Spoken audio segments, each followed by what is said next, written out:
Ya, agenda kita pada hari ini yaitu terkait rapat penguatan kelembagaan.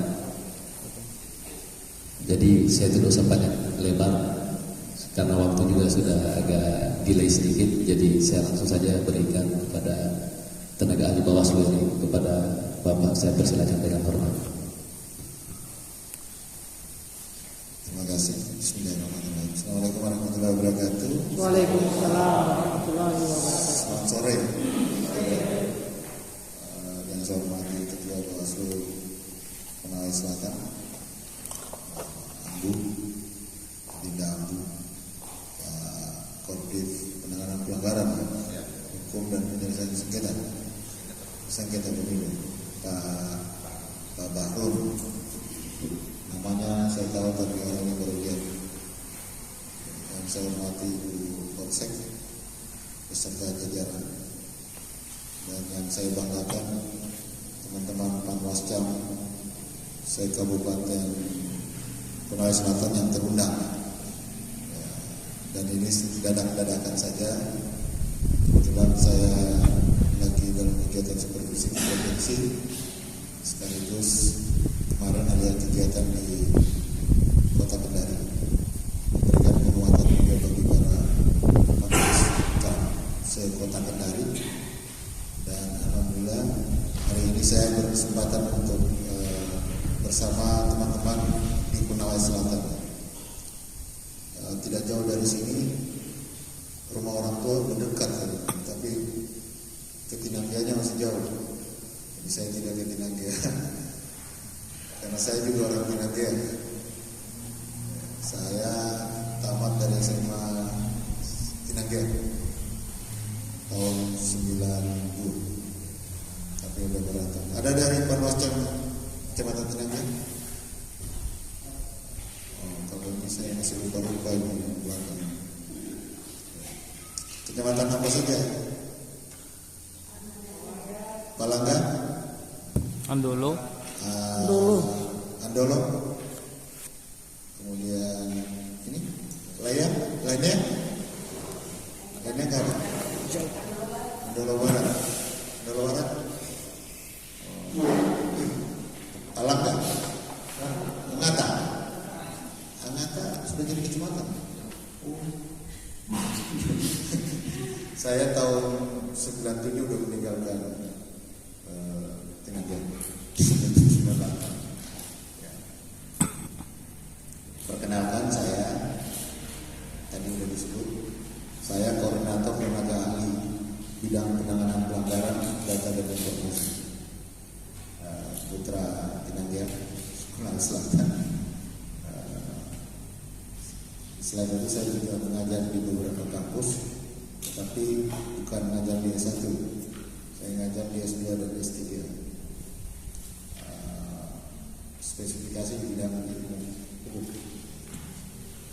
Jadi saya lengkapnya Dr. Bakhtiar Baita, sarjana hukum, magister hukum, magister sains.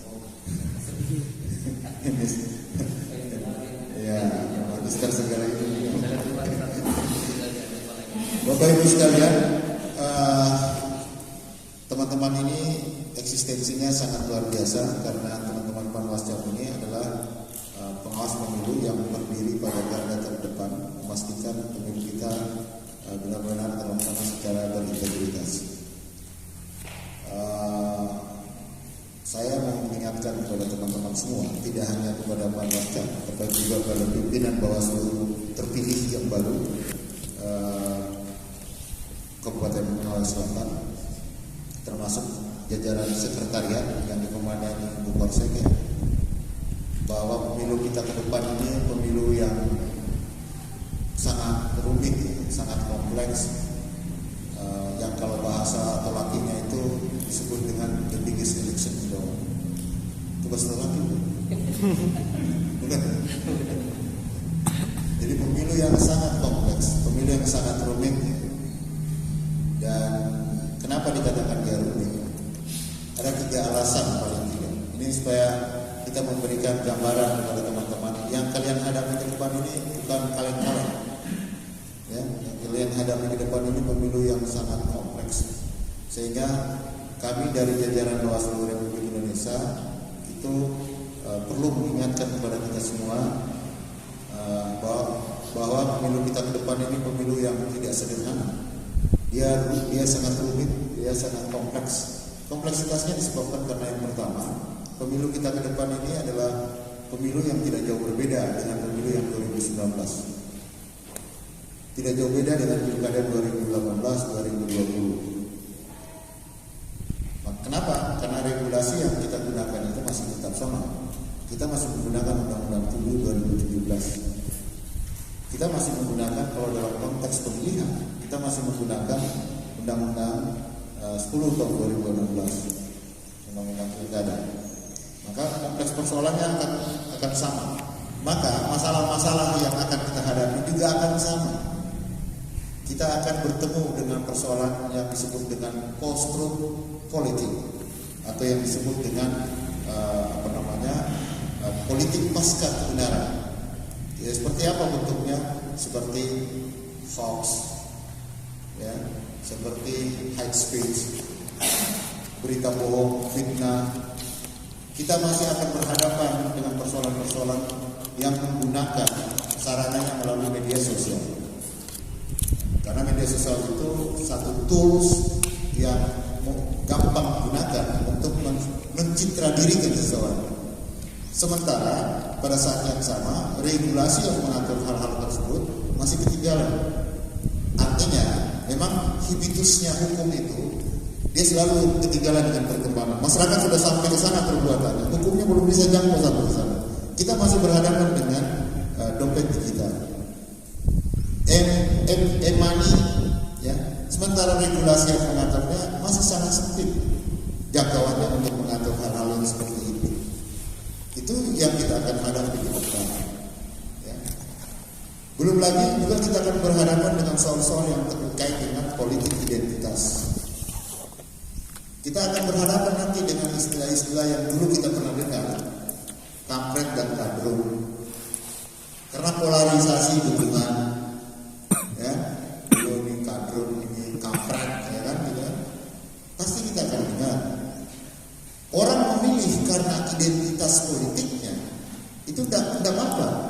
Saya memilih misalnya Ambu itu karena saya satu kampung dengan dia jadi komisioner, tidak ada masalah. Itu politik identitas politik. Saya memilih Ambu karena dia Muslim, saya juga Muslim, itu identitas politik. Tetapi yang tidak boleh adalah yang hal-hal tadi yang berbau sara tadi, yang berbau kesukuan, itu dikapitalisasi dalam kondisi-kondisi tertentu sampai pada taraf yang sangat mengental, dia menjadi politik identitas. Jadi kalau politik identitas itu adalah destruktif. Politik identitas tidak ada soal, karena identitas politik tidak soal. Kau memilih misalnya dia berhadapan antara Muslim dengan Kristen, gitu misalnya. Saya memilih Muslim ya, karena saya satu identitas dengan dia, tidak ada masalah. Tetapi kalau kemudian dia dikapitalisasi, itu yang salah, karena itu sudah menjurus pada hal-hal yang destruktif. Maka politik identitas harus dijaga oleh teman-teman. Teman-teman ini akan berhadapan dengan money politik. Belum lagi dengan soal-soal mahar politik, dua hal yang berbeda. Mahar politik itu berkaitan dengan perahu, ya.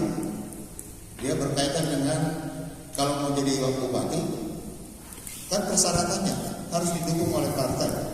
Nah, partainya ini yang jadi perahunya, nah itu harus didukung. Belum lagi persoalan hambatan regulatif kita. Undang-undang pilkada masih bisa menjangkau itu. Tetapi kalau undang-undang pemilu nggak bisa, ya. Ada pasalnya, hanya mengenakan sanksi periode depan tidak boleh diikutkan dalam sebagai peserta pemilu. Yang kedua, ada nggak yang mengaku partai politik yang dapat uang itu mengaku? Kalau dia ngaku, pasti juga ngakut dia dipidananya. Itu problem-problem kita. Jadi persoalan-persoalan yang kita hadapi ke depan ini akan sama. Bapak Ibu berhadapan dengan money politik, ya. Money politik akan ada orang bilang sarangan pajak. Nah, termasuk di Konawe Selatan itu adalah salah satu daerah yang perlu ditingkatkan patroli pengawasan. Karena karena ini lumbung-lumbung pelanggaran money politiknya ada di sini. Saya tahu persis karena seluruh data penanganan pelanggaran seluruh Indonesia ada di bawah koordinasi saya. Sehingga memang belum lagi soal yang terkait dengan netralitas ASN. Ya, ini yang akan kita hadapi. Oleh karena itu, saya kebijakan arah kebijakan pimpinan Bawaslu RI itu kemudian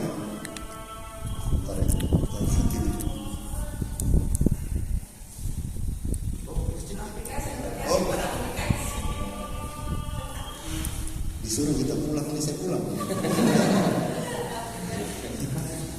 Jadi sampai di mana tadi? Netralitas. Oleh karena itu, kami kebijakan pimpinan Bawaslu RI itu ini perlu ada pemahaman penyamaan persepsi bagi seluruh pengawas dalam rangka memberikan pemahaman yang lebih, penguatan kapasitas. Jadi kalau penguatan kapasitas untuk kabupaten kota, kita punya diklat yang dilakukan.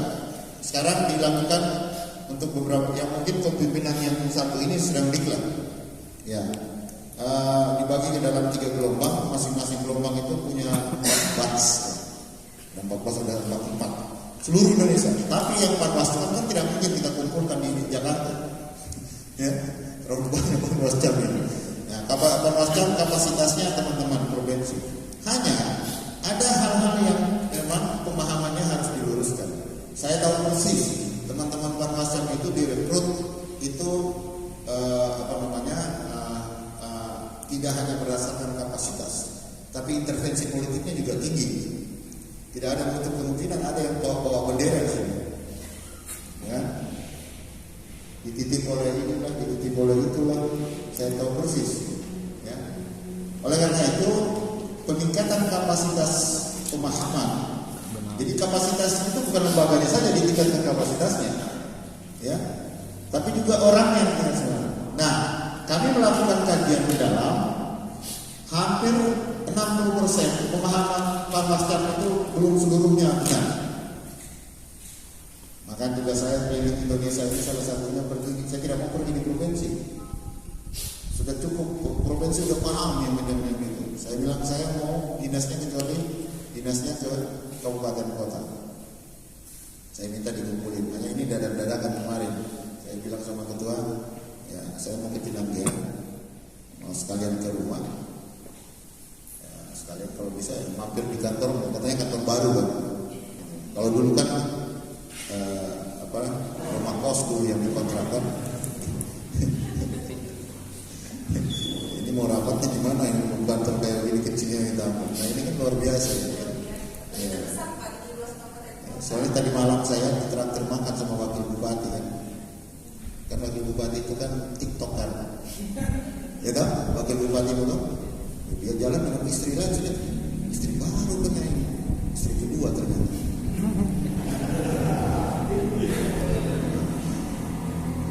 Karena ditraktir. Nah, oleh karena itu ada beberapa hal yang perlu saya sampaikan kepada teman-teman dalam rangka peningkatan kapasitas pemahaman. Yang pertamanya itu pas kemarin itu ya pertama yang saya terkait netralitas ASN. Saya mungkin akan interaktif dengan teman-teman, ya. Jadi mohon ini Pak Kodim, ya. Saya perlu ngetes juga ini Panwascam. Jangan sampai lulus CAT-nya karena di backup sama ketua Ibu Hasan. Ya. Yang pertama kita bicara netralitas ASN, tahu kan? Semua aparatur sipil negara itu dilarang untuk berpihak, dia harus netral. Kata siapa? Kata Undang-Undang 5 tahun 2014, turunannya adalah PP 94 tahun 2022 dengan perubahan dari PP 53. Kemudian PP 42 tahun 2004 tentang kode etik dan jiwa korps PNS. Nah, saya kira yang kayak gitu itu harus dipahami oleh teman-teman. Itu amanatnya. Jadi semua ASN itu haruslah netral. Tetapi realitasnya pada saat di pemilu kayak begini itu banyak juga PNS yang bersoal karena dia tidak netral. Makanya sering menyebutnya itu, ibaratnya itu kalau persoalan tidak netralan ASN itu bak jamur di musim penghujan. Jadi ketika musim hujan itu banyak jamur yang tumbuh. Nah begitu juga giliran mau pemilu pilkada, waduh. Kenapa? Karena memang hubungan jabatannya itu masih secara langsung kepada PPK-nya itu bupati, wali kota, gubernur. Jadi kalau kau tidak dukung wali kota gubernur, maju lagi, terancam untuk kepala dinas, ya kan? Ya. Nah sekarang yang jadi pertanyaannya, ya, ini berkaitan dengan penanganan pelanggaran kita. Sebelumnya saya ingin tahu, yang disebut ASN itu siapa saja? Ya. P3K, PNS, TNI dengan Polri. TNI Polri lain. Yang bilang ASN itu siapa? P3K dengan PNS. Ya, begitu ya, benar ya? Ya. Ya. Nanti saya akan tanya juga yang lain. Ya, ya. Saya berdiri juga. Ya. Pak Ketua. Siap. Ketua sekarang. Saya mohon arahan pimpinan. Siap. Ya. Sini. Benar. Sini. Enggak apa-apa, sini. Sini. Oke. Jadi sekarang saya mau bertanya. Misalnya ada pegawai ASN yang ada di kantor bupati itu, kemudian dia bilang, mari kita dukung Andri sebagai anggota dewan. Kalian temukan pelanggaran kan? Dia PNS, misalnya ini yang temuin. Dia PNS, pelanggaran enggak? Pelanggaran apa namanya? Netralitas ASN. Jadi Bapak bisa panggil dia untuk diperiksa? Bisa dipanggil? Bisa dipanggil? Tidak lulus semua. Tidak ada kewenangan memanggil dia saat sekarang. Sudah masuk tahapan bos. Sudah masuk tahapan. Ya sekarang sudah tahapan deh. Sekarang kalau ada PNS yang tidak netral Anda temukan, kemudian dijadikan temuan, direksi jadi temuan, boleh nggak kalian manggil ASN bersangkutan? Gak boleh, karena nggak ada legal standingnya. Dasarnya apa? Ini kadang juga sok-sok menteman macam pakai baju yang lengkap-lengkap, ada pangkat-pangkat yang bikin takut-takut warga negara. Apalagi ini Bang Gidi itu, saya ingat tentang saya Pak Ridwan Bang Gidi. Siap. Apa Om itu? Pak Camat dulu ini. Dulu dia bilang waktu untuk Konawe Selatan itu, saya masih mahasiswa. Ini lagi Bahtiar lagi yang suruh demo-demo. Kita tahu di sana. Jadi tidak ada legal standing. Maka kenapa? Karena begini. Pemahaman tentang netralitas harus diletakkan dalam dua rezim hukum. Oke? Dua rezim. Teman-teman memiliki kapasitas, memiliki legal standing kalau dia berada dalam ranah hukum kepemiluan yang tumbuh di Undang-Undang 7 2017. Oke? Itu kitab sucimu. Seluruh yang berkaitan dengan ketidaknetralan ASN dalam Undang-Undang 7, dia diikat tembusnya, dia diikat waktunya dengan tahapan kampanye. Kalau dia berkaitan dengan kampanye, di dalam kampanye, kau panggil dia ada kewenanganmu. Kalau sekarang tidak ada kewenanganmu, sebab yang punya kewenangan adalah lembaga lain. Siapa itu? Siapa? Komisi Aparatur Sipil Negara. Makanya ketika kalian temukan ada fotonya, ada buktinya dan sebagainya, kemudian kalian bawa ke kabupaten, minta diplenokan, rekomendasi ke kabupaten, plenokan, rekomendasi ke kabupaten nanti akan meneruskan ke KASN melalui kanal Siapnet. Dengar Siapnet? Pernah dengar? Bukan saya?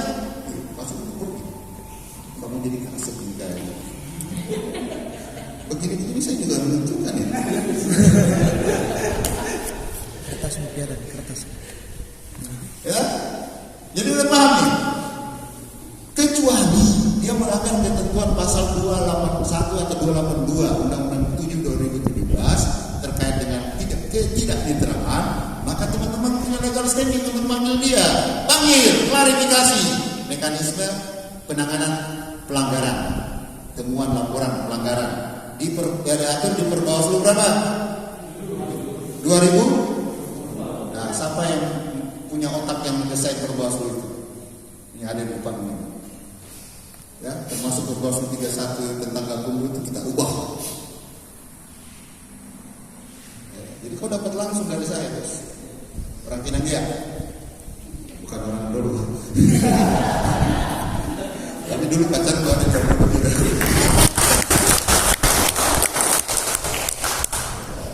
Tapi saya tidak titip-titip, Panwascam saya tidak titip-titip. Ada dulu kemarin itu di kecamatan itu. Ada keluarga ke Arfa itu. Saya suruh jadi Panwascam, tidak mau kan? Ya udah tidak mau. Tapi ada keluarga juga yang mau jadi di kabupaten. Ya udah kau jadi di sini. Alhamdulillah jadi juga. Namanya Sarminto. Oke ya. Jadi pemahaman yang pertama yang perlu kita luruskan terkait dengan karena ini pemahaman tentang netralitas ASN dia ada dalam dua rezim. Kalau rezim jadi yang pertama adalah rezim hukum administrasi pemerintahan. Dia tunduk kepada Undang-Undang 5 tahun 2014 beserta peraturan turunannya. Yang punya kewenangan untuk menindak itu adalah Komisi Aparatur Sipil Negara. Ketika Anda temukan kejadian saat sekarang ini ada pegawai negeri sipil atau aparatur P3K yang kemudian tidak netral, maka Anda jadikan itu sebagai temuan, rekomendasikan ke kabupaten kemudian akan meneruskan karena dia dipandang sebagai pelanggaran peraturan perundang-undangan lainnya. Itu diteruskan ke sana ke ASN. Nanti ke ASN bisa biasanya minta perbantuan. Pak, komisioner kabupaten bisa nggak kita dibantu untuk klarifikasi? Mereka yang klarifikasi. Itu bantuan administratif namanya. Tetapi kalau di masa kampanye itu diatur di dalam 281 282 itu atau 282 kepala desa, pejabat, ASN tidak boleh berpihak dan sebagainya kan? Ternyata dia berpihak tuh. Itu masuk dalam rezim hukum kepemiluan yang tunduk ke Undang-Undang 7 2017. Kau panggil dia, ada legal standingnya. Kalau kau panggil dengan model legal standing yang tidak ada legal standingnya itu, kamu dipersoalkan, bisa dibawa ke peradilan tata usaha negara karena Anda melakukan perbuatan yang dalam bahasa terlakinya onrechtmatige overheisdan. Bahasa Belanda. Tahu bahasa Bugis paling? Itu bahasa Belanda itu. Ada yang fakultas itu? Sarjana hukum? Sarjana hukum? Tahu nggak apa artinya? Wah, perbuatan melawan hukum yang dilakukan oleh penguasa. Kali ini penguasa dibawa ketum. Tidak ada dasar legalitasnya. Kenapa dipanggil saya? Kebetulan dia punya pengacara, Pak. Mampus lu. Makanya itu hati-hati jadi pengawas kecamatan itu. Kenapa? Yang ditakuti oleh anggota dewan itu calon kepala daerah bukan kabupaten yang ditakuti. Kabupaten tinggal dia panggil NPHD mau berapa? Nah, itu repot kan? Atau dia panggil tertentu kan? Pak Ketua datang ke rumahnya bupati lah. Udah selesaikan dinda itu, amankan saya dinda. Sekian ya. Nah, kalau itu yang saya duluan yang akan bawa ke DKPP. Ya, pecah aja kalian itu orang kayak gitu. Hati-hati, karena banyak peristiwa di kabupaten kota yang di DKPP kan diberhentikan tidak dengan hormat. Terutama juga yang geleter itu, ya, yang kawin lagi istrinya. Istri satu tuh, satu terus. Kalau saya nggak mau. Oke, ya itu. Jadi itu pemahaman itu tolong dipahami dengan benar. Jangan kau panggil-panggil gitu. Kalau perlu kau yang datangi dia. Benarkah ini Pak? Kita punya foto ini Pak. Pak melanggar ini Pak. Tapi kalau kau keluarkan surat resmi melalui pakai cap Bawaslu, itu bisa dipersoalkan. Hati-hati. Maka bedakan. Jadi mulai sekarang sudah bisa dibedakan. Yang mana rezim kepemiluan, yang mana rezim hukum administrasi pemerintahan. Kalau rezim administrasi pemerintahan tidak ada kewenangan kita, tapi kita bisa menemukan. Kalau kita temukan hal yang seperti itu, kita kita teruskan. Ya, kita rekomendasikan ke Bawaslu, biar Bawaslu yang kemudian Anda penemunya. Oke?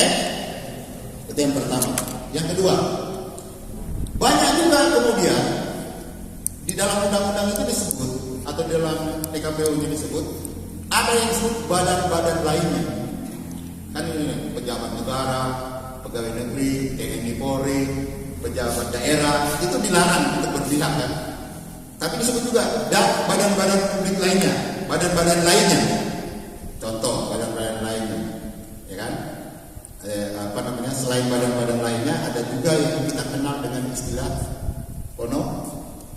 pegawai yang paling banyak itu gayanya udah kayak PNS. Banyak nggak itu? Banyak. Sini.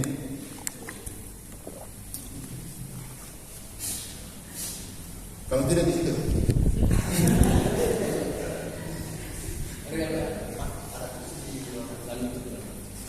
Kalau tidak itu ada ruangan sidang bagus. Oke, saya lanjutkan. Bagi pegawai pemerintahan non pegawai negeri atau PPNPN yang disebut itu, para tenaga honorer itu, mereka pun itu adalah orang-orang atau jabatan-jabatan yang harus dinetralkan. Tetapi mau pakai apa instrumen hukumnya? Kalau mereka ternyata tidak netral,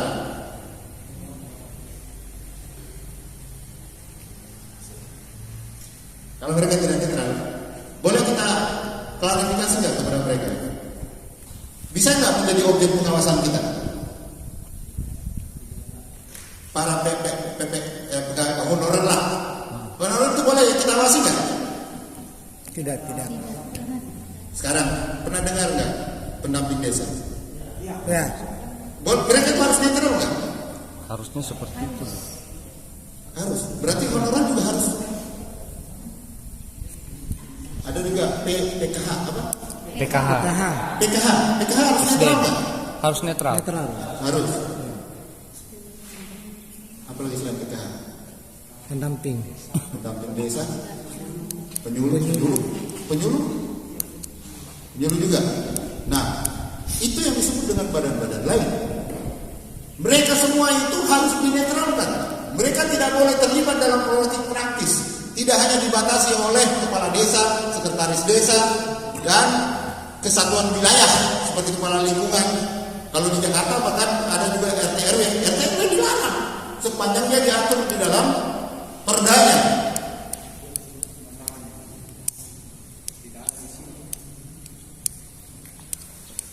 Sudah Pak. Yang bicara saya saja, kok dengar dulu. Ya. Nah, kalau ada honorer, mereka ini melakukan tidak netral, dia berpihak kepada kontestan pemilu, peserta pemilu. Mereka ini boleh Bapak, kalau ada peristiwanya, ya itu pelanggaran. Tetapi mekanismenya beda. Jadi Bapak jadikan temuan, boleh nggak kemudian Bapak Ibu ini menjadikan temuan hasil peristiwa yang terjadi di lapangan? Ada kewenangan Panwascam nggak? 18 jam ini. Boleh nggak? Nah, santai dulu. Bisa diulang Ya. Pak, bisa diulang tadi. Saya agak Ketika ada peristiwa ini, Oke. wah ini pelanggaran nih. Ya. Apa yang Bapak lakukan? Tentu memediasi dulu di awal. Belum jadi mediasi. Ini ada pelanggaran terjadi nih. Ya. Apa sikap Bapak? Konteksnya yang pelanggaran tadi yang pendamping desa itu ya. Ya misalnya dapat ternyata ini tidak netral pendamping desa. Ya. Ya. Terus apa yang Bapak lakukan? Terutama yang kita lihat dulu dari sisi pencegahannya di awal. Wah, boleh sekarang kita lihat penjagaannya. Oke. Ini harus ditindak. Ya. Apa yang dilakukan dulu? Bapak sudah melakukan penelusuran. Ada yang di barangnya. Ini pelanggaran. Cara implementasinya Pak.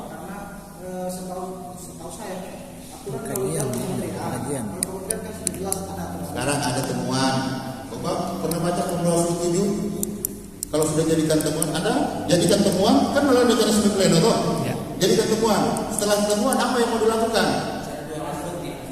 Kajian awal. Suruh baca ulang lagi.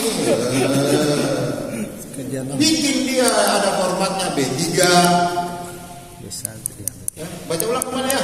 Nah, sekarang saya bukan itu yang saya mau bicarakan, karena itu ini terkait pemahaman. Ketika ada kasus-kasus yang akan kita hadapi, ya, mereka ini adalah orang-orang yang harus dinetralkan, tidak boleh berpihak dalam politik praktis. Ya, maka saya mau menyampaikan 3 kriteria untuk mengukur badan-badan lainnya itu tadi. Apakah mereka itu adalah orang yang diwajibkan dinetralkan dan mekanismenya bagaimana? Maka 3 kriteria. Kriteria yang pertama, tinggal uji aja. Misalnya PKH, ya, Bu siapa? Ritnawati. Ya, keluarganya Pak Paman ini.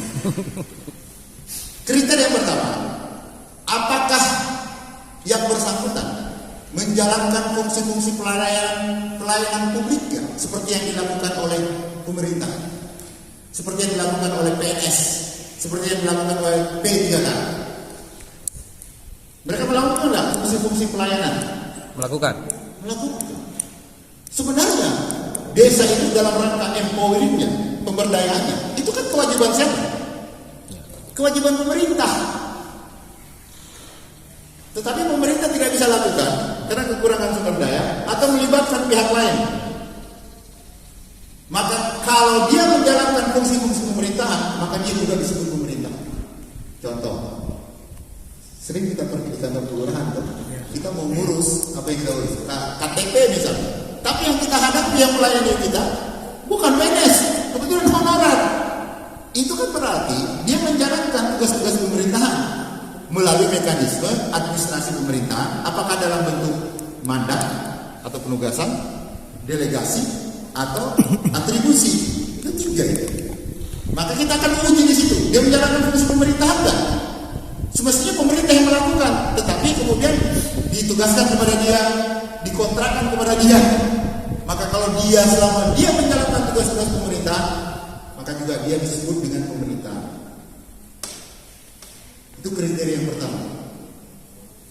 Ya, tolong dicatat dengan baik. Jadi tidak usah ditanya Pak Kordi penanganan pelanggarannya. Oh, kami sudah dapat pengetahuan langsung dari TA-nya. Ya, yang pertama kriterianya tinggal diskusi aja dengan Pak Kordi. Oh, masih semua kriteria ini. Ya, yang pertama ya. Jadi kalau dia menjalankan fungsi seperti pendamping desa, di undang-undang itu pendamping desa adalah pemerintah sebenarnya, tetapi kemudian didelegasikan kepada publik untuk terlibat berpartisipasi dalam rangka penyelenggaraan pemerintahan mereka. Yang kedua, Bapak Ibu cek siapa yang SK-kan orang itu. Kalau dia di SK-kan oleh pejabat publik, maka dia pemerintah juga. Kenapa? Karena SK-nya bisa dipersoalkan di pengadilan tata usaha negara sebagai objektumnya, sebagai objeknya yang dipersoalkan di pun. Maka kriteria yang kedua yang diukur itu adalah siapa yang menerbitkan SK-nya. Kalau dia di SK-kan oleh Bupati, nah itu dia. Berarti dia juga kategori orang pemerintah, orang eksekutif. 2. Sudah 2 toh? Apa yang ketiga kira-kira? Ada yang tahu?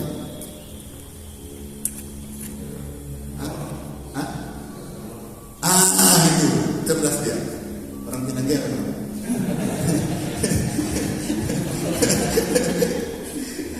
Kalau yang kriteria yang ketiga, gajinya, honornya itu datang dari mana? Kalau dia datang dari APBN, APBD, nah itu pemerintah. 3 kriteria itu untuk mengukurnya. Sekarang dengan 3 kriteria. PKH, APBN. masuk gak? Masuk. Pendamping desa? Masuk gak? Apalagi? Staf khusus? Staf khususnya bupati? Iya benar. Masuk. Honorer? Masuk. Berarti mereka semua ini harus diletakkan. Sebentar dulu, saya kasih tahu. Ada waktu yang bertanya. Hah? Apa yang tidak nyambung saya ini? Saya sudah hadir.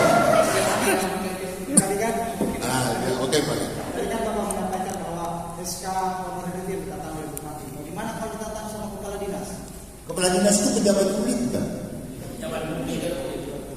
Ya udah, sepanjang dia pejabat publik yang punya kewenangan menurut undang-undang untuk menerbitkan SK atas nama pemerintah. Apalagi sumber anggaran. Jangan saya kasih contoh bupati, kok bilang hanya bupati. Jangankan itu, kepala sekolah saja, itu pejabat publik itu, ya kan? Dan kriterianya itu, kalau jangan kau lihat, cuma dia dibayar APBN, APBD, gitu. Lihat SK-nya. Kalau itu mengukurnya, nanti ketika itu bertanya-tanya, harus tanya-tanya, pakai 3 kriteria. Karena saya juga menginstruksikan ke seluruh Indonesia dengan menggunakan 3 kriteria ini. Silakan kau berjibaku dengan alam berpikirmu. Sepanjang dia 3-3-nya masuk, maka masuk kriteria itu, silakan. Tangani. Jadi, tetapi penanganannya gimana? Ya, mereka ini adalah orang-orang yang tidak bisa sama dengan ASN. Kalau ASN, kalau dia dalam ranahnya hukum kepemiluan, dia bisa kita tangani. Menjadi kewenangan kita untuk memanggil. Tapi kalau dalam ranah administrasi pemerintahan, jangan sekali-sekali kita panggil. Tapi kalau kita sekedar klarifikasi, datanglah ke dia untuk klarifikasi. Ya, datang. Sama juga dengan yang ini. Ya, kalau dia ternyata melanggar, dia berpihak, dia mendukung salah satu partai, misalnya, maka kita akan proses. Jadikan temuan itu. Ya, jadikan temuan itu kita proses dan kemudian kita rekomendasikan, kita berikan sanksi. Sanksinya itu adalah sanksi pelanggaran hukum lainnya. Tetapi kita teruskan kepada siapa? Ya, tentu Bawaslu ya, ke Bawaslu kabupaten. Tapi Anda merekomendasikan ini peristiwa ini adalah pelanggaran hukum lainnya dan direkomendasikan kepada Bawaslu kabupaten kota untuk meneruskan kepada siapa? Kalau honorer, memang semua honorer ini yang angkat bupati. Makanya saya akan bilang kepada pejabat yang mengangkatnya. Kalau misalnya honorernya itu di dinas ini, sama pejabat yang angkatnya. Pejabat yang angkatnya itu kepala dinas, maka rekomendasikan kepala dinasnya. Persoalannya tidak lanjut atau tidak lanjut, yang penting kita sudah tindak dia. Daripada dibilang tidak kerjaan, apa di Bawaslu, panwascamnya yang dongo-dongo semua. Apalagi saya sudah kasih tuh panwas kecamatan Pinanggia, saya kasih uang. Nah, hati-hati bos. Hati-hati bos. Tapi tidak ada di sini, adanya di Nias.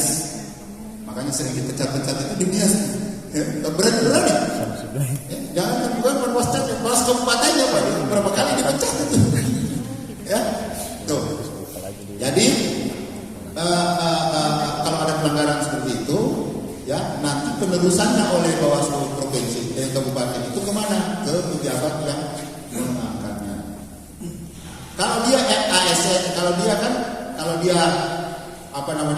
kalau dalam rezim kepemiluan, ya pasal 28 itu kan pidana 595, 546 kalau nggak salah pidananya.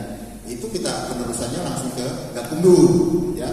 Tapi kalau dia administratif kayak pelanggaran hukum lainnya ini, ya kita serahkan kepada nanti KSN serahkan kepada PPK-nya, yaitu bupati. Kalau dia terkait netralitas ASN. Tapi kalau pegawai pemerintah non pegawai negeri seperti honorer itu dan badan-badan lain yang tadi kita sebutkan itu, bawa aja kepada pejabat yang berwenang. Yang penting kita sudah melakukan penegakan hukumnya. Persoalan apakah ditindaklanjuti oleh pejabat yang mengangkatnya, itu lain cerita. Ya, daripada kita diam-diam, udah begini aja begitu. Apa bebas aja. Ini baru matahari, belum neraka. Lain cerita. Oke, itu yang pertama. Ya, jadi yang terkait dengan tidak ada lagi pertanyaan dari Konawe Selatan nanti akan muncul. Ini PKH apa melanggar? Bagaimana caranya? Ya, apakah ini diproses atau tidak? Tidak ada lagi persoalan dengan itu. Oke, itu yang pertama. Yang kedua, kadang-kala tidak ada langsung buka undang-undang langsung lihat gitu. Ini saya Bawaslu Konawe Selatan tidak punya fokus Nggak ada. Oh ada. Makanya tidak tersedia. Tidak usah kalau begitu. Lama lagi ya. Sekarang saya mau tanya. Jadi pada saat kampanye ini, ya, tiba-tiba kampanyenya itu menurut Anda ini kampanyenya ilegal. Kenapa? Izinnya tidak ada dari kepolisian, tidak ditembuskan kepada KPU dan Bawaslu. Ada kesalahannya ini KPU. Kita punya kewenangan nggak untuk bubarkan? Misalnya Andri, kampanyenya kampanyenya di perbatasan Turki dengan Indonesia, dengan India. Terus boleh nggak kita bubarkan? Silakan, nggak apa-apa, tidak salah. 1000 kali kita salah di ruangan ini, tidak apa-apa kita. Tapi kalau satu kali dia di luar dan sampai itu, Mas Jam, tunggu nih, siapa yang pilih dia itu? Nah, kena semua kita semua termasuk saya juga. Padahal ada TA-nya, koordinator TA-nya di RI itu orang Minang juga. Kena juga kita Pak. Sekarang saya mau tanya nih, bisa nggak kita biar berhenti?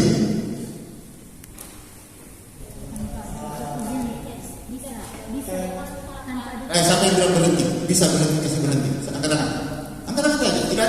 Tidak ada yang saya minta duit bukan orang. Tenang aja. Berhenti.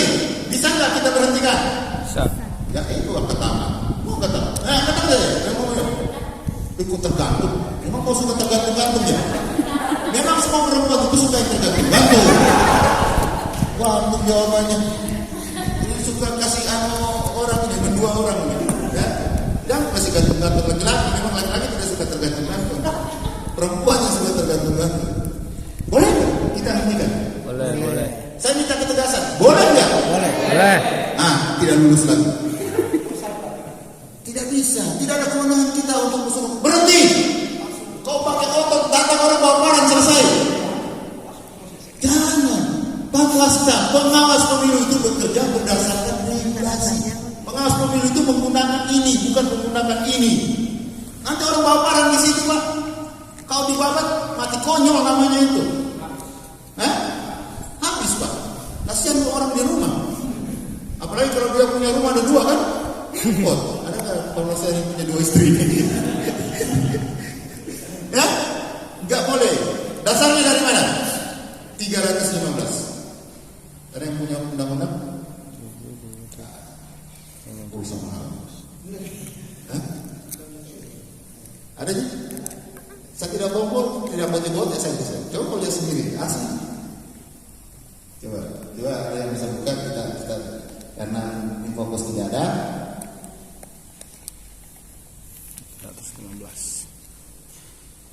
300 dia mulainya dari 309, 10, 11, 12, 13, 14, 15. Kalau untuk Panwasca 14, 15. Sudah ada yang dapat handphone pakai lagi.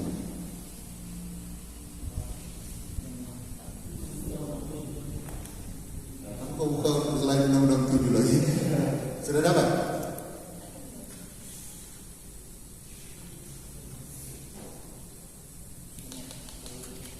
Kita dari Sumatera apa?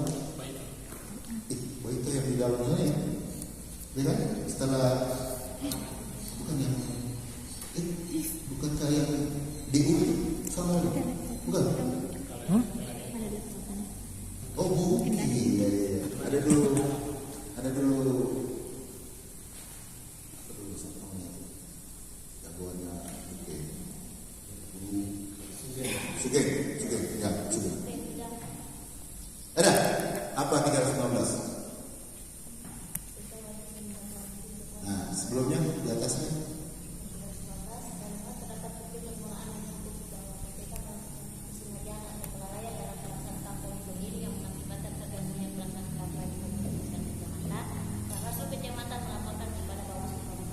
terus 315 nya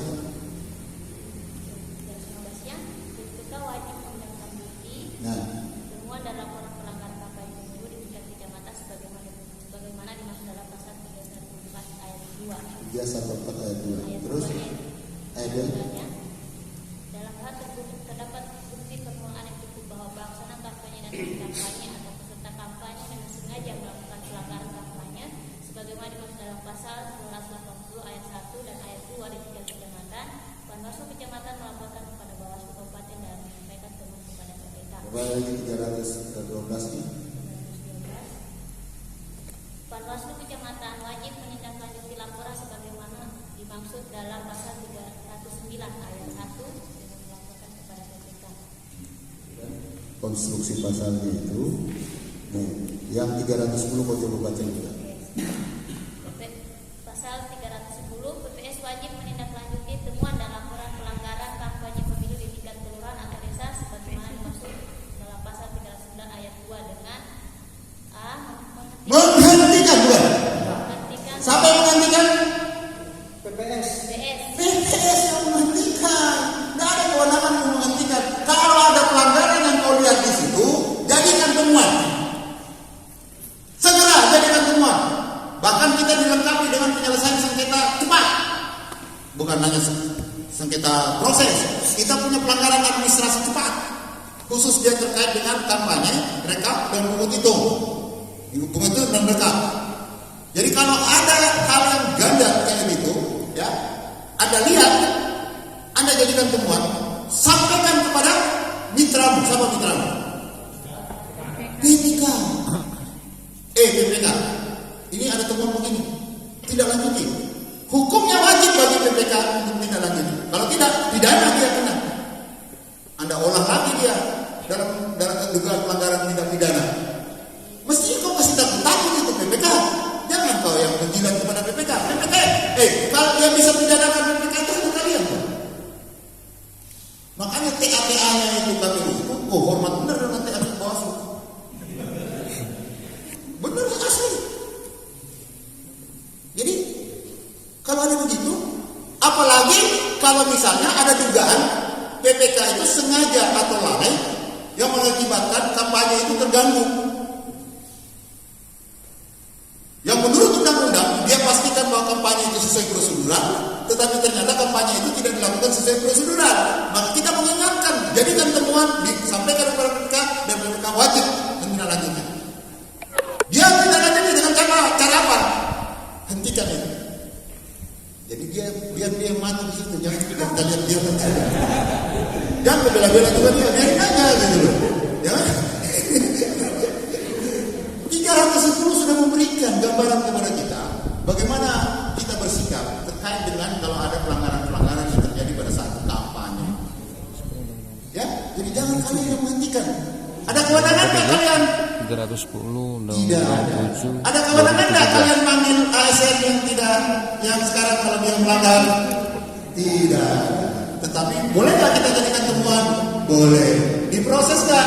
Proses. Tapi rekomendasi kalian disampaikan ke kabupaten yang meneruskan ke Komisi Aparatur Sipil Negara. Tapi kalau dia dalam proses hukum kepemiluan, ada kewenangan nggak kalian? Diduga melanggar ketentuan 282 Undang-Undang 7. Ada kewenangan nggak? Ada. Secara delegatif diberikan oleh undang-undang kepada Panwascam. Makanya marah-marah. Dari tadi marah-marah mukanya terus. Saya tidak salah nih Pak. Saya ajarin nih supaya Panwascam saya, apalagi di kampung itu harus kuat. Saya di luar daerah saya kalau misalnya ada incumbent datangi Bapak Ibu itu di luar kemampuan saya. Ya, tapi kalau ditemukan bergosip pembinaan yang berjalan di situ, hati-hati. Oke, itu baru 2 loh. Ya, kita baru 2 ini. Sampai jam berapa kayaknya? Sampai malam bisa juga Pak. Hah? Sampai malam.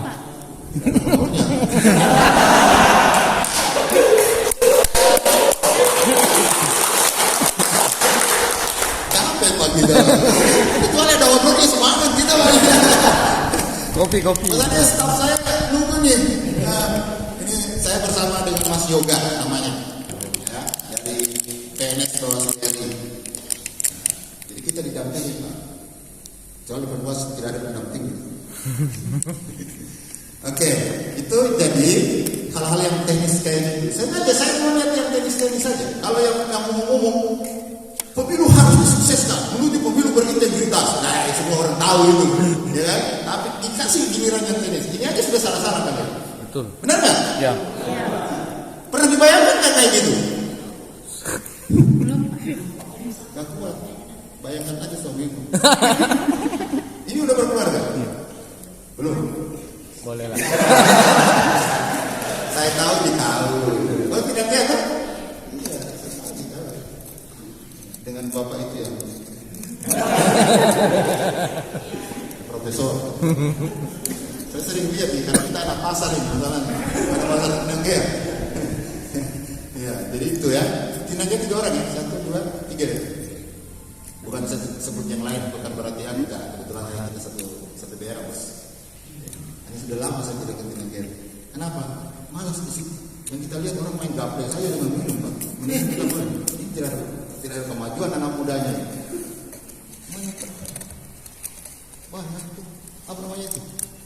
Apa namanya? Ya gaple. Iya, baru main minum balo-balo, tidak sehat benar. Jangan kalian begitu ya. Karena tidak menutup kemungkinan kalian yang akan duduk di sini. Dan tugas kalian akan berlanjut sampai 2024, ya kan? Nah, tidak lama lagi mereka akan diganti, ya kan? Kau bersaing dengan mereka lagi nih. Tinggal kuat-kuatan aja di RI. Ada DK kamu nggak di RI? Itu kalau tidak ada DK kamu, mereka ini bersusah payah ini untuk sampai namanya tetap disebut itu. Iya. Oke. Ya, jadi itu sekedar menggambarkan. Apalagi. Kemudian yang lain.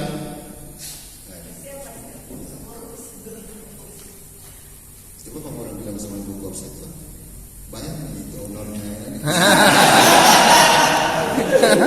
Saya ngomong sampai malam pun saya banyak. Jadi itu ya. Jadi ternyata masih banyak yang perlu kita luruskan. Kemudian yang kedua, tetapi ini tidak terlalu terpengaruh ya. Itu lebih ke Bawaslu provinsi terkait dengan pemahaman narapidana, mantan narapidana. Tapi kadang-kadang kita temukan ke depan. Ya, saya mau bilang kampanye ke depan itu masa kampanyenya kapan kita mulai masa kampanye? Ada yang tahu? 11. 28? September. Itu Bapak Ibu bilang tadi September itu di 19 September mulai pencalonan presiden sampai 25 November. Ada jeda waktu 3 hari. Yang kedua, penetapan partai politik sudah? Sudah ada parpol semua ini. Astagfirullahaladzim, mana aja ini? Ya, parpol sudah ditetapkan belum? Sudah. Kapan? Lupa. 14 Desember 2022 kemarin. Peserta pemilu yang sudah ada baru partai politik. Tapi sejak tanggal 14 Desember sampai 25 November ada jeda waktu di sini.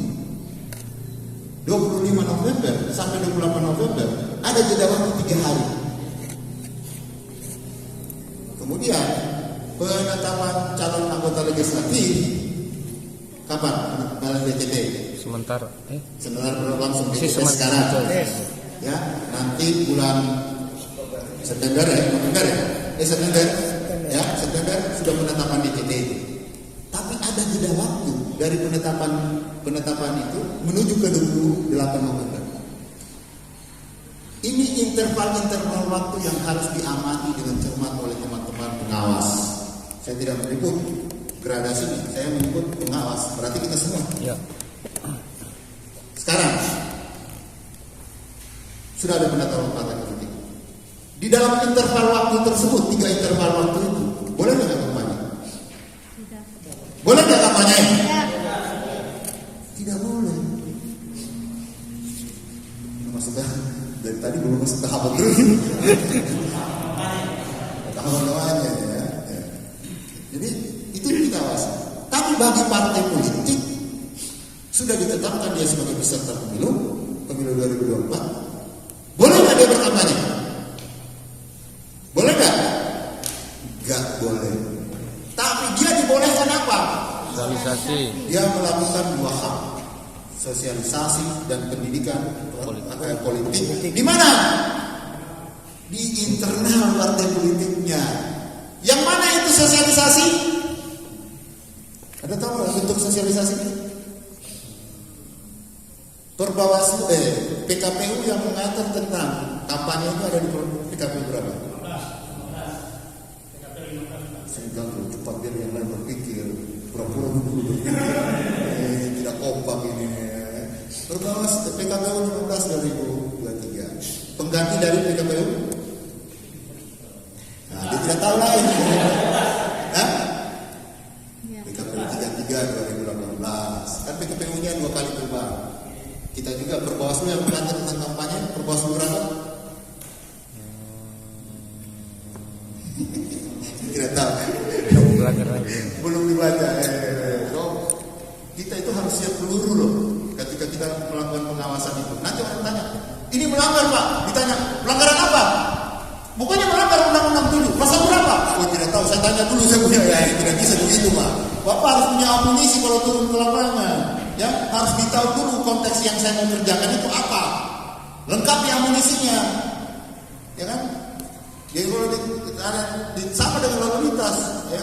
Kalau lalu lintas di Jakarta ada yang tahan kita, tanya, pelanggaran apa saya Pak?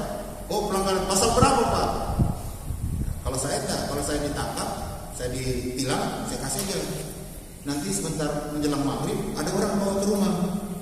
Karena saya punya mahasiswa rata-rata orang di Mabes dengan di Polda Metro itu mahasiswa saya kan. Tinggal satu rumah, itu bawa itu. Anak Jakarta Bos. Kalau kamu kan anak Tabung, anak Bukit, sambung gitu.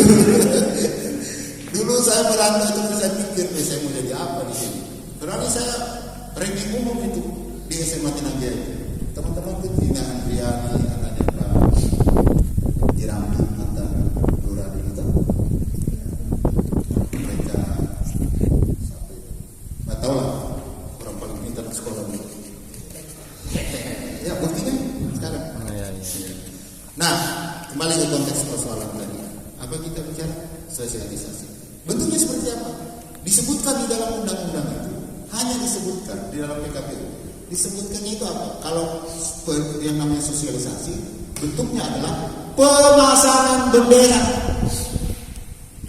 yang ada tanda gambar dan nomor urut. Sekarang pertanyaannya, kalau kita tafsirkan secara gramatikal, is us. You know what the meaning of is us? No. Jangan lagi saya tahu. Is apa adanya? Kalau kita tafsirkan apa adanya, peraturan mengatakan bendera, pemasangan bendera. Tapi yang dipasang ini baliho, umpul-umpul. Boleh nggak? Ayo. Peraturannya mengatakan yang dimaksud sosialisasi adalah pemasangan bendera. Pasang bendera sini. Tapi ternyata selain bendera, dia kasih umpul-umpul, dia kasih ada APK di situ. APK itu alat peraga Kampanye. Sudah kampanye kan? Belum, jangan sebut APK. Ini kampanye Bang. Karena kampanye tadi dilarang nggak? Dilarang. Yang kita maksud ini APS, alat peraga sosialisasi. Tapi saya mau bilang APS itu dilarang. Nanti saya kasih tahu promosinya. Ya. Ini saya direkam kayak ini. Bikin video, bayar royalti. Bayar royalti ini. Ya. Jadi, biar kau kasih tahu tuh orang-orang. Itu kita bukit. Kita kata-kata saja, Pak. Senyum-senyum sedikit, Pak. Sudah jam berapa ini? Kita jam 3 ini, kita jam ngantuk, jam 4 kan? Iya, ngantuk. Tapi untung sudah lapar, sudah selesai. Sudah makan tuh. Ya. Nah, tadi kita makan di kantin provinsi. Enak sekali itu ibu bisa apa namanya itu yang masak-masak. Nah, di peraturan mengatakan pemasangan bendera. Kalau dia pasang baliho, umbul-umbul seperti di sana itu. Boleh nggak? Boleh nggak? Boleh. Balik. Kita? Boleh. Boleh. Boleh. Yang bilang tidak boleh? Kenapa? Nah, kalau kita Boleh karena balihonya mungkin baliho partai. jadi tidak salah dia, tidak salah juga dia, tetapi kurang tepat cara menjawabnya. Karena Anda menggunakan tafsiran gramatikal. Di hukum itu tafsiran ada 7 tafsiran modelnya. Nah, salah satunya dia pakai ini. Kalau ini diperluas, ekstensif namanya. Penafsiran ekstensif, penafsiran yang perluas. Jadi, baik baliho, umbul-umbul, apapun namanya, itu dipersamakan dengan bendera. Jadi jangan juga terlalu kampus. Ya. Ini kan undang-undang bilang ini kan bendera, harus bendera dong. Waktu tinju nih kau di situ kan? Nah, coba, ya kan? Tidak boleh ibu. Istri orang kaya. Ini dari sini kan? Ada loh. Buke. Bukan kan? Ya, keluarga kamu ini kan banyak di situ. Ya, dulu ada pacar juga di sini. Jadi pasti. Ya, asal ke pasar Demo itu, saya selalu pergi dulu. Jangan sampai mirip saya, Pak. Ya, mirip-mirip lah dulu. Tapi lebih cantik lagi. Sudah mau mama gitu. Sudah bau tanah nih. Kau belum lahir ya. Dulu kan pernah apa namanya? Sering kemah itu di Demo iya, dulu. Ya, masih kita anak muda. Masih di alam awam-awam. Belum sempat terpikirkan. Jadi itu ya, dipersamakan dengan ini. Kemudian yang dimaksud dengan pendidikan politik, yang mana bentuknya? Dia bentuknya pertemuan terbatas atau pertemuan tatap muka di ruang terbuka atau ruang tertutup yang kapasitasnya untuk tingkat kabupaten itu 1.000. Jangan juga mau berhitung-hitung 1, 2, 3, lebih dari 1.000 ini ya, kerjaan juga kalau gitu. Gua tanya yang punya gedung, kapasitasnya berapa itu gedung? Oh 300, oh nggak apa gini. Jangan kau begitu, 1, 2, kerjaan itu, aduh, ya. Jadi itu. Sekarang boleh nggak dia menyampaikan dalam proses pendidikan itu di dalam ruangannya, dalam ruangan kayak gini nih. Ini dibilang ruangan terbuka tertutup. Karena ada bisa buka ini, tapi di dalam tertutup. Dia boleh dia melakukan pendidikan itu. Boleh dia melakukan sosialisasi tentang bahwa dia adalah peserta. Karena supaya publik tahu bahwa dia peserta pemilu. Tetapi ada yang tidak boleh dia lakukan. Apa? Dia undang masyarakat untuk diskusi sosialisasi.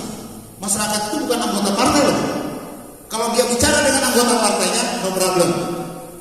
Dia bikin pertemuan, mengundang masyarakat umum datang ke situ. Bapak tidak diundang, tapi Bapak boleh datang nggak? Boleh datang nggak? Iya. Mau diundang tidak undang, Bapak harus datang. Lihat itu. Ya, karena fungsinya Bapak pengawas kan?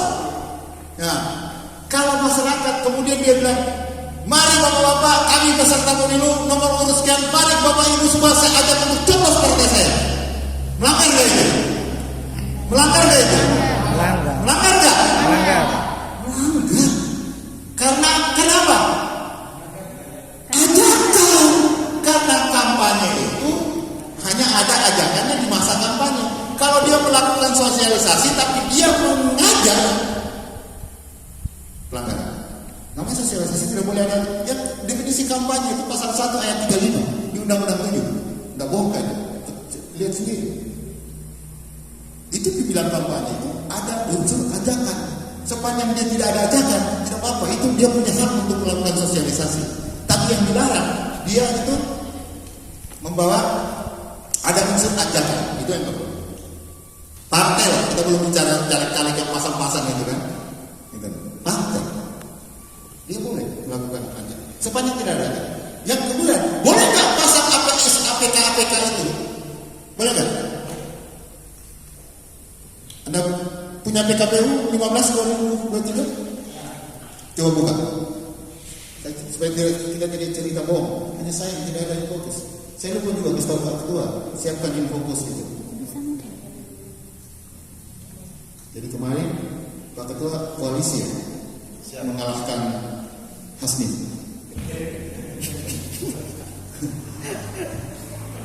Itu biasa memberatap. Tapi juga penentuan ketua bakuan itu koalisi kan? Iya, itu biasa dinamika. Bahkan saya ditegur sama Hasmi. Abang, itu aib kamu orang berurusan. Sudah ketemu? Sudah. Pasal 76 kalau nggak salah. Coba cek dulu. Terkait dengan sosialisasi. PKPU 15 2023. Dari bersama tuh. Sudah banyak yang himpan masih sampai kali ini.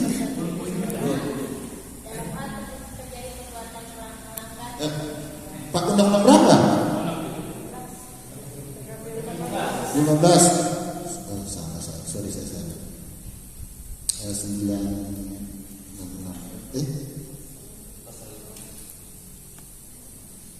Gak usah cari 79.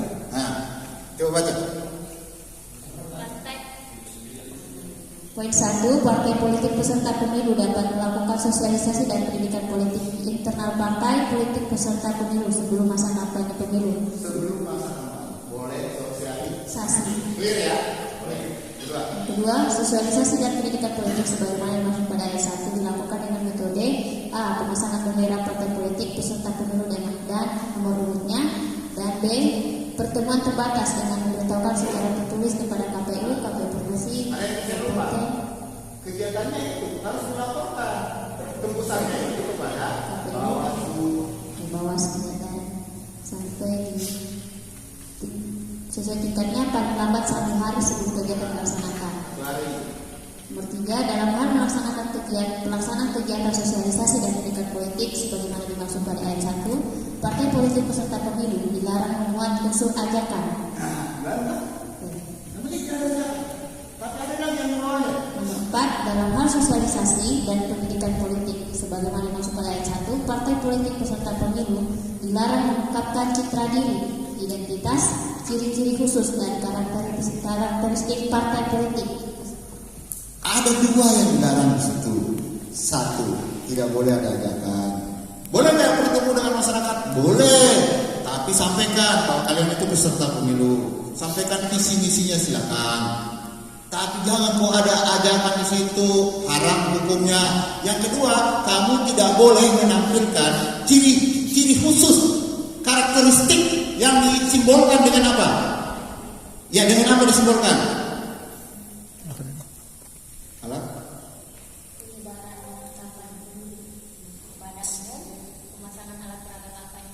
Kalau dia sudah bawa bahan kampanye, seperti apa bahan kampanye? Ada yang tahu Pak? Bahan kampanye, stiker, visi misinya, ya kan? Stiker gitu, ya. Pilih saya, nomor dia. Kemudian yang kedua, alat kampanye di tempat. Dia pasang baliho alat peraga di situ. Pilih partai ini. Ada ini menampilkan identitas, ciri-ciri khusus dari partai itu yang tidak boleh. Kalau dia pasang di situ, dia melakukan sosialisasi, tapi dia pasang alat peraga kampanye, Anda temukan itu. Jadikan semua. Karena itu sudah masuk kualifikasi melakukan perbuatan yang dilarang. Melanggar enggak?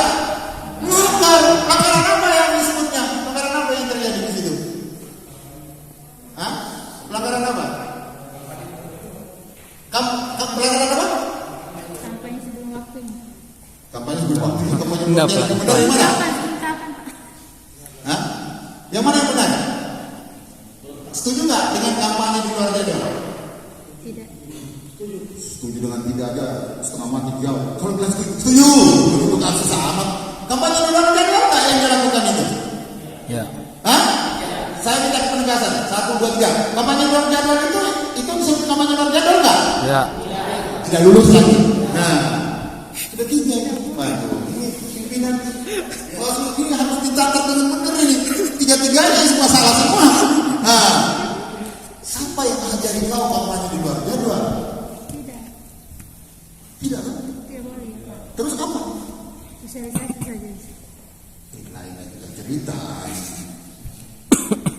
Dia melanggar, tapi pelanggarannya itu disebut dengan pelanggaran kampanye di luar jadwal yang gue bilang itu. Saya mau kasih tahu, kampanye di luar jadwal itu satu nomenklatur pelanggaran yang hanya ada di dalam masa kampanye. Yang jadi rujukannya itu adalah keputusan KPU tentang jadwal, hari, waktu, dan tanggal. Dia muncul hanya di masa kampanye. Jadi tidak tepat Anda menggunakan istilahnya itu kampanye di luar jadwal. Itu bukan kampanye di luar jadwal.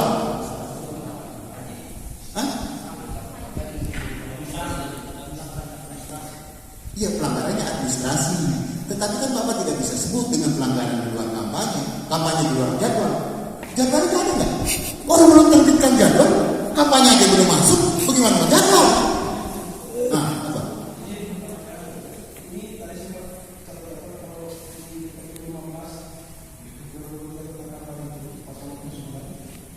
79.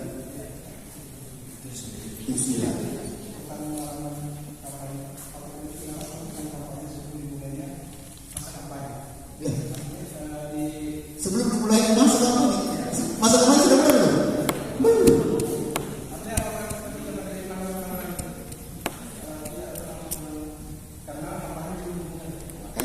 Saya kasih tahu tuh, ini, ya. Ini dicatat ini.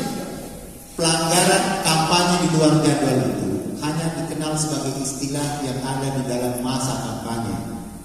Karena dia merujuk kepada keputusan KPU tentang jadwal, kecuali kampanye iklan 21 hari itu merujuk tidak pada keputusan KPU, tapi dia merujuk pada PKPU tentang penetapan tahapan. PKPU berapa? Tidak ada tahu. Nah, saya kira tidak tahu. Jadi itu bukan disebut dengan kampanye di luar jadwal, tetapi pelanggaran yang terjadi di masa sosialisasi yang dilakukan oleh partai politik, dia hanya bentuknya pelanggaran administrasi, tetapi namanya adalah pelanggaran kampanye sebelum dimulainya masa kampanye, atau kampanye sebelum dimulainya masa kampanye. Jadi bukan kampanye di luar jadwal. Curi staf lagi. Makanya Bapak jangan terpisah ke situ, dekat sini. Astaga. Curi star itu. Ya, jadi jangan lagi Anda menyebutkan, wah kampanye di luar jadwal. Wah, kampanye di luar jadwal gimana? Kampanyenya yang belum. Jadi istilah kampanye di luar jadwal, istilah yang hanya ada di dalam masa kampanye. Kalau terjadi di masa sosialisasi, itu disebutnya dengan pelanggaran kampanye sebelum dimulainya masa kampanye, atau kampanye di luar masa kampanye. Untuk membedakannya dengan kampanye di luar jadwal. Oke? Oke. Serius nih, benar nggak? Nah, sekarang istilah kampanye di luar jadwal adanya di mana? Dia hanya ada di tahapan kampanye. Kalau terjadi di sosialisasi, Sebelum masa hanya kampanye. disebut dengan istilah kampanye sebelum dimulainya masa kampanye, atau kampanye di luar masa kampanye. Pelanggaran. Sanksinya apa? Administratif saja. Hanya administratif. Kalau ada itu, Anda jadikan temuan pelanggaran administratif, ya, Anda berproses, ya kan, di kabupaten, sidang, keluarkan sanksi. Sanksinya apa? Sanksinya ada di Perbawaslu 33/2018. Sanksinya apa? Paling teguran tertulis atau peringatan keras. Nah, kasih, kirim. Itu aja yang bisa kita lakukan, bos. Tapi daripada diam-diam, nah selalu orang bilang tidak ada pasalnya ini. Kau belum cari, kau bilang tidak ada pasalnya. Saya lagi memikirkan. Ya, malam sebentar baru saya susun dia punya kajian. Tindakan kepala-kepala